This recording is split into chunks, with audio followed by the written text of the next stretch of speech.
Assalamualaikum warahmatullahi wabarakatuh. A'udzu billahi minasyaitonir rajim.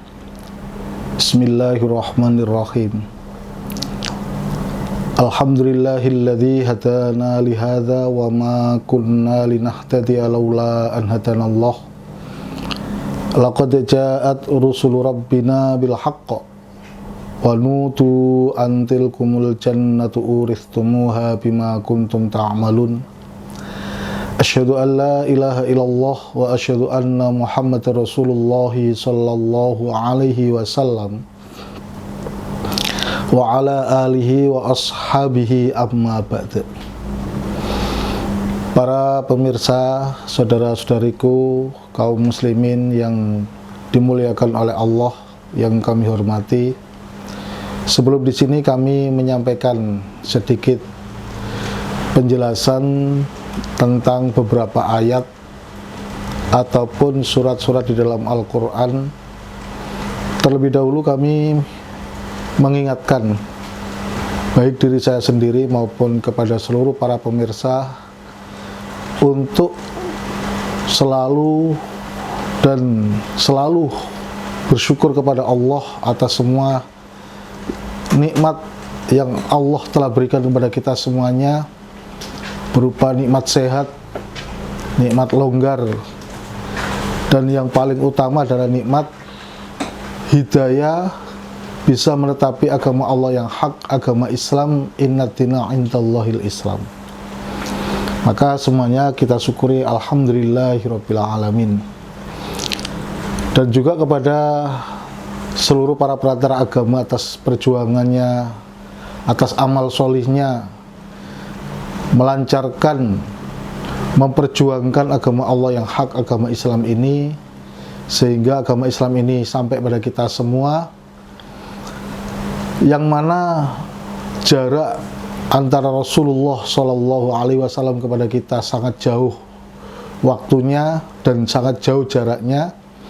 Akan tetapi kita tetap bisa merasakan nikmatnya, bisa menetapi agama Allah, menetapi agama Islam ini karena adanya para perantara agama, adanya pejuang-pejuang agama yang mengajak kita, mendidik kita, mengarahkan kita untuk bisa menetapi, melaksanakan dengan baik secara petunjuk ataupun mengikuti petunjuk dari Allah Rasul, yaitu Al-Quran dan Al-Hadith.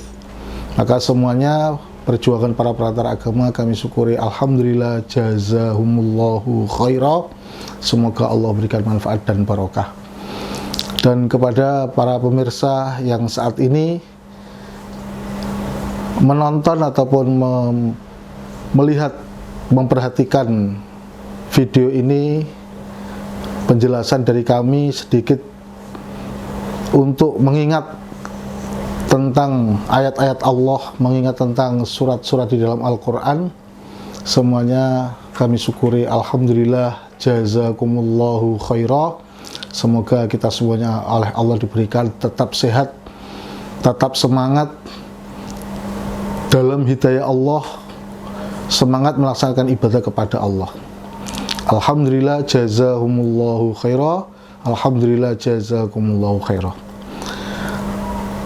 Para pemirsa semuanya, pada kesempatan ini kami akan menyampaikan sedikit penjelasan ataupun sedikit hikmah tentang surat Al-Ikhlas yang telah Allah turunkan di kota Mekah saat awal-awal Rasulullah Shallallahu Alaihi Wasallam diutus, diberikan wahyu menjadi Rasul di muka bumi ini.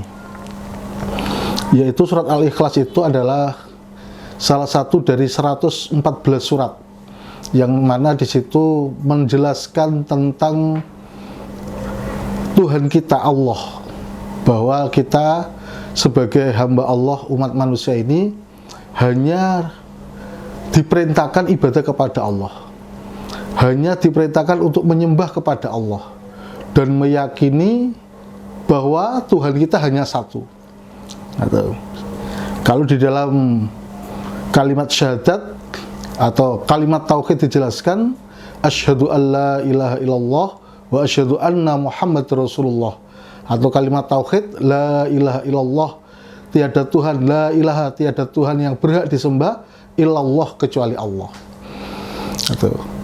Dan kita diperintahkan untuk tidak di situ menyekutukan Allah, tidak menjadikan Tuhan itu 2, 3 atau sebanyak-banyaknya, tapi tapi di situ hanya satu, yaitu Allah, yang mana di dalam surat Al-Ikhlas dijelaskan a'udzubillahi minasyaitonirrajim, bismillahirrahmanirrahim, qul huwallahu ahad, Allahus samad, lam yalid walam yulad walam yakul lahu kufuwan ahad.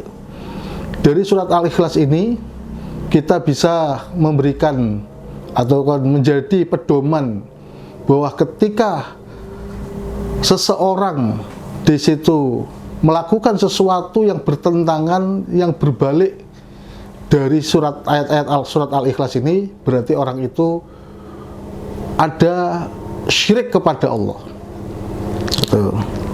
Ketika orang itu syirik kepada Allah, maka dia tidak akan pernah bisa masuk surga Allah dan diancam azab Allah, siksa Allah, hidup di dalam neraka Allah selama-lamanya.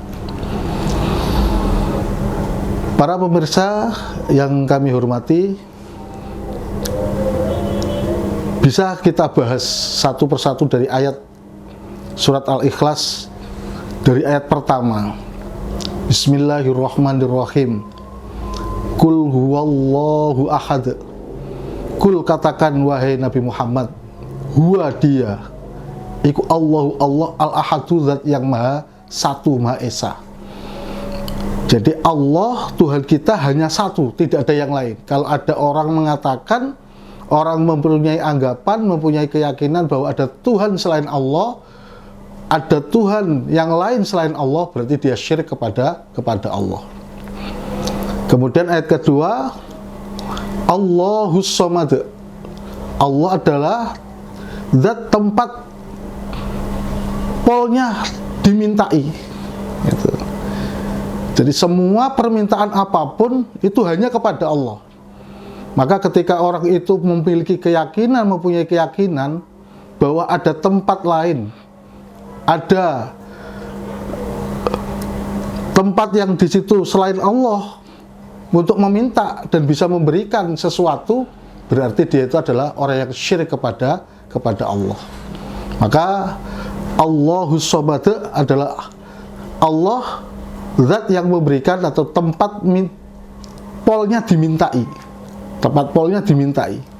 Itu segala hal, sesuatu apapun hanya minta kepada Allah, sehingga Allah juga berfirman, ud'uni astajib lakum. Kalian berdoalah padaku Allah, pasti akan aku kabulkan. Itu. Kemudian yang ketiga, lam yalid walam yulad.